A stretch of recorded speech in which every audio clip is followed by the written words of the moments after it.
हाँ तो प्यारे बच्चों, अब हम विद्युत धारा का तीसरा लेक्चर लेकर आ चुके हैं और तीसरे लेक्चर में हम लोग सीखने वाले हैं विद्युत धारा की परिभाषा, मात्रक और इसकी बीमा तथा इसके मात्रक की परिभाषा।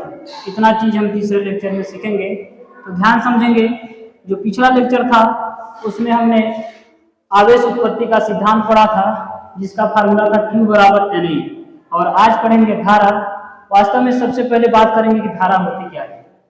जब कभी आप किताब में देखते होंगे, बुक में देखते होंगे, तो आपको लगता होगा कि धारा किस तरीके की धारा है। वास्तव में कई बार नदियों में बहते हुए धारा देखा है।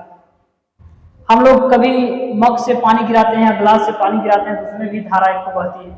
तो कौन सी धारा है?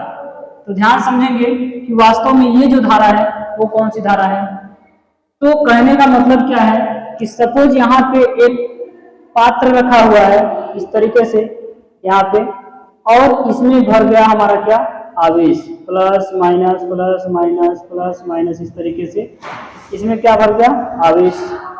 जब इसमें आवेश पूरा भर गया, ये पूरा जो पात्र है आवेशित हो गया, और जब इसमें से आवेश का प्रवाह होने लगा, ध्यान समझना मेरी बात को, कि जिस तरीके से किसी नदी से धारा बहती है, पानी बहता है, तो कह रहा है कि नदी से धारा बह रही है, उसी तरीके से इस धारा में क्या बहता है, आवेश बहता है।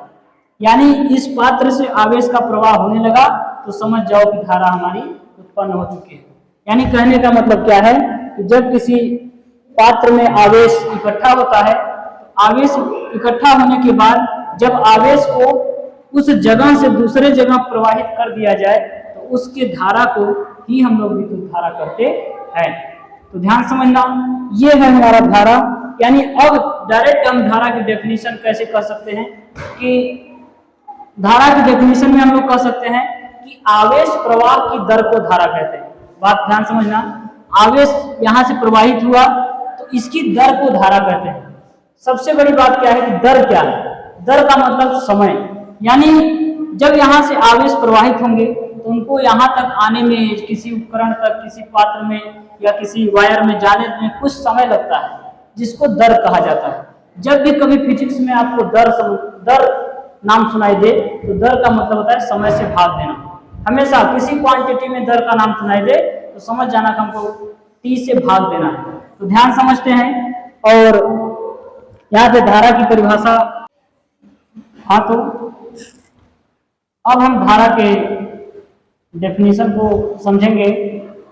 अभी तक बताया गया कि धारा जो है, धारा का मतलब होता है कि जब किसी पात्र में आवेश इकट्ठा हो जाए और उस पात्र से आवेश जब दूसरी जगह बहने लगे, यानी वो धारा हो गई।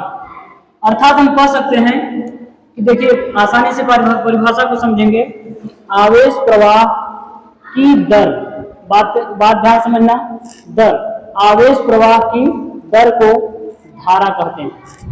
यानी आवेश प्रवाह की दर को धारा कहते हैं। यहाँ मेन इंपॉर्टेंट बात यह है कि जो दर है इसको समझना बहुत जरूरी है और यहाँ पे आवेश को समझना बहुत जरूरी है। दर और आवेश, तो ध्यान समझना, आवेश प्रवाह की दर यानी जो भी आवेश प्रवाह होगा उस समय तक प्रवाहित होगा, उस समय में प्रवाहित होगा। यानी दर का मतलब समय से भाग देना, यानी आवेश प्रवाह की दर को धारा कहते हैं। अब अगर कोई आपसे पूछे कि आवेश की परिभाषा क्या है, विद्युत धारा की परिभाषा क्या है, तो आप डायरेक्ट कहेंगे आवेश प्रवाह की दर को धारा कहते हैं। अब ध्यान समझिए, इसे I से प्रदर्शित करते हैं।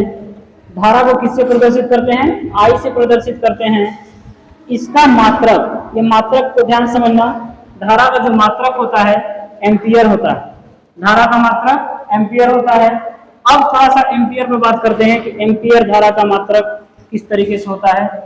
तो देखिए, धारा का जो मात्रा की गणना की गई, धारा की मात्रा गणना, किसी चालक तार में कितना धारा बह रही है, किस तरीके से धारा कितना बह रही है, तो उसकी गणना करने वाले एम्पियर नाम के साइंटिस्ट ने उस धारा की गणना किया, इसलिए यहाँ पे धारा का मात्रक एम्पियर रखा गया। यानी एम्पियर किसी व्यक्ति का नाम है जिसने धारा के मान की गणना की कि किसी चालक तार में कितनी धारा प्रवाहित हो रही है। तो इसलिए धारा का मात्रक क्या होता है, एम्पियर होता है। अर्थात इस परिभाषा से I बराबर Q अपान T। I क्या है, विद्युत धारा I है, और Q है आवेश, और T है समय। यानी अब यहां से I निकल गया, I क्या हो जाएगी आपकी धारा, Q क्या हो जाएगा आवेश, और T क्या हो जाएगा समय, T होगा समय। इस तरीके से यहां से इन वेरिएबल के मतलब हैं कि I का मतलब धारा, Q का मतलब आवेश, और T का मतलब समय। अगर इस फार्मूले से देखा जाए तो धारा का मात्रक होता है कूलाम प्रति सेकंड, कूलाम प्रति सेकंड या एम्पियर। आप कूलाम प्रति सेकंड भी लिखते हैं तो भी गलत नहीं।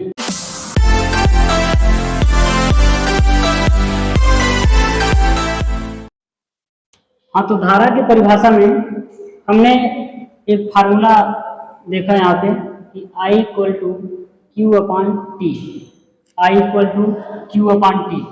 अब इसी फार्मूले की सहायता से हम 1 एम्पियर की परिभाषा को परिभाषित करेंगे, 1 एम्पियर की परिभाषा को परिभाषित करेंगे। ध्यान समझना, क्योंकि हम लोग जानते हैं, क्या जानते हैं, Q बराबर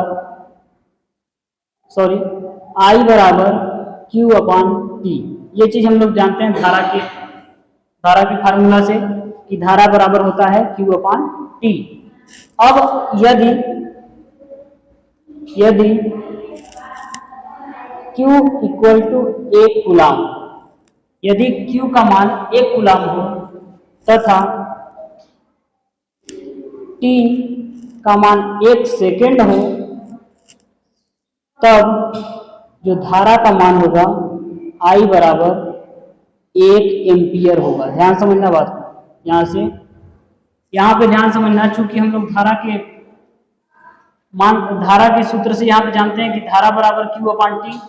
अब यदि किसी चालक तार में बहने वाला जो आवेश हो, 1 कूलाम का आवेश 1 सेकंड तक प्रवाहित किया जाए। ध्यान समझना, यदि किसी चालक तार में 1 कूलाम का आवेश 1 सेकंड तक प्रवाहित की जाए तो उसमें प्रवाहित धारा का मान 1 एम्पियर कहलाता है। तो ध्यान समझना, यहाँ पे अगर Q बराबर 1 कूलाम हो और T बराबर 1 सेकंड हो तो इस फार्मूले को अगर रख देते हैं तो I बराबर 1 एम्पियर के बराबर आ जाता है। तो अगर इसको हम परिभाषित करना चाहें यहाँ से, तो यहाँ से ध्यान समझेंगे। अर्थात क्या कह सकते हैं हम इस वाले सिस्टम यहाँ पे जो हमने डिराइव किया है, इससे हम लोग क्या कह सकते हैं, ये चीज कह सकते हैं कि यदि किसी चालक में, ध्यान समझना, यदि किसी चालक में, यहाँ चालक शब्द का मतलब ये आपसे बताया जाएगा कि यदि किसी चालक में 1 कूलाम का आवेश, यदि किसी चालक में 1 कूलाम का आवेश 1 सेकंड तक प्रवाहित हो, तो यदि किसी चालक में 1 कूलाम का आवेश 1 सेकंड तक प्रवाहित हो तो उस चालक में बहने वाली धारा का मान या बहने वाली धारा 1 एम्पियर कहलाती है। तो ध्यान समझना, 1 एम्पियर की परिभाषा रटना नहीं है, समझना है। आपने Q बराबर 1 कूलाम किया, I बराबर 1 सेकंड किया, और जब इस फार्मूले पर रखा तो 1 आया, तो 1 क्या है, 1 एम्पियर है। अब कैसे कहेंगे, मेरे साथ एक बार ध्यान से सुन के इसको रिपीट करने का प्रयास करें कि 1 एम्पियर की परिभाषा कैसे करते हैं। हमने किया क्या, सबसे पहले Q बराबर 1 कूलाम लिया और I बराबर T बराबर 1 सेकंड लिया। Q बराबर 1 कूलाम और T बराबर 1 सेकंड। जब I बराबर Q अपान T पर मान रख दिया तो 1 एम्पियर के बराबर आ गया। अब इसको कथन के हिसाब से कैसे बोलेंगे कि यदि किसी चालक तार में 1 कूलाम का आवेश, यदि किसी चालक तार में 1 कूलाम का आवेश 1 सेकंड तक प्रवाहित किया जाए, यदि किसी चालक तार में 1 कूलाम का आवेश 1 सेकंड तक प्रवाहित किया जाए तो उस चालक तार में जो धारा, हाँ तो देखिए, धारा के परिभाषा से हमने ये फार्मूला पता किया कि धारा I बराबर Q अपान टी, धारा I बराबर Q अपान टी। अब इसी फार्मूले की सहायता से हम लोग 1 एम्पियर की परिभाषा को डिफाइन करेंगे कि 1 एम्पियर की परिभाषा कैसे इसको किस तरीके से 1 एम्पियर को परिभाषित किया जाए। तो ध्यान समझना, करना क्या है, क्योंकि हम लोग जानते हैं कि I बराबर क्यू अपान टी, यहाँ पे लिखा गया है कि I बराबर क्यू अपान टी, I बराबर क्यू अपान टी। यदि हम लोग मान लें, क्या मान लें कि Q बराबर 1 कूलम तथा T बराबर 1 सेकेंड, तब अगर यही मान अगर मैं यहाँ पे रखता हूँ I बराबर 1 कूलम, यहाँ Q के जगह पर 1 और T के जगह पर भी 1 रख लूं, तो ये कट के 1 ही आता है, तो ये क्या हो जाएगा, 1 एम्पियर धारा का मान कितना हो जाएगा, 1 एम्पियर। तो वही बात यहाँ पे लिखा गया है कि यदि Q आवेश यानी आवेश बराबर 1 कूलम हो जाए और समय बराबर 1 सेकेंड हो जाए, तो उस चालक तार में जो धारा प्रवाहित होगी 1 एम्पियर के बराबर होगी। यानी क्या कह सकते हैं, यदि किसी चालक में 1 कूलम का आवेश 1 सेकेंड तक प्रवाहित किया जाए, तो उस चालक तार में धारा का मान 1 एम्पियर होगा।